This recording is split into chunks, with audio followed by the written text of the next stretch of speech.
Good day. I'm Dr. Dale Dangleben.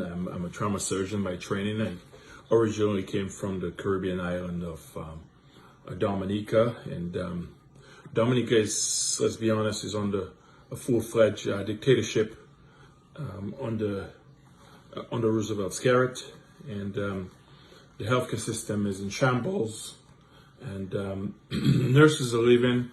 I just heard this morning that the nursing ratio is one in 15. There's an epidemic of diabetes and hypertension and increase in strokes and amputation, and no one is speaking up. So I have called out on many of the physicians to speak up, but I'm hearing from reliable sources that there is an understaffed emergency department. There is no general surgeon, no orthopedic surgeon, no ophthalmologist, no radiologist on call for the emergency room. I'm also finding out that there is only one radiologist, a Cuban, who's on call for the entire island. One radiologist for the entire island who's on 24/7 and works nonstop, which is against the labor laws of the country. The two previous radiologists aborted their missions because of that, and the new radiologist on the island has only been there for a few weeks. So there's a lot going on that we need to talk about. In the past, when a radiologist got ill, images of CAT scans would be sent to Antigua or Anguilla to be read, And just imagine that's the state of healthcare in Dominica. So the Marigot Hospital is yet to be opened, right, after how many years, right? There's no apartment to house the staff that we found out, and it's not good what's going on for the doctors, and I've been calling for those in the administrative role to speak up. And in my discussion with a few people on the ground, the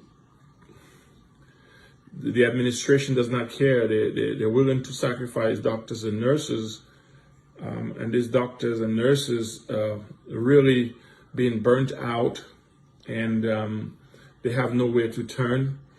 And if they talk about striking or protesting, they're threatened, and so most doctors are silenced in that regard. I'm hearing you have 4 or 5 doctors covering an entire emergency room. There's no surgeons at all on call. So Dominica has been reduced to a clinic, beyond the clinic, because I could tell you when I was growing up, if every village clinic was staffed with a nurse who actually lived in the village, right? Just imagine you have an entire hospital, emergency department that serves the entire island with 4 doctors. They're going to be burnt out.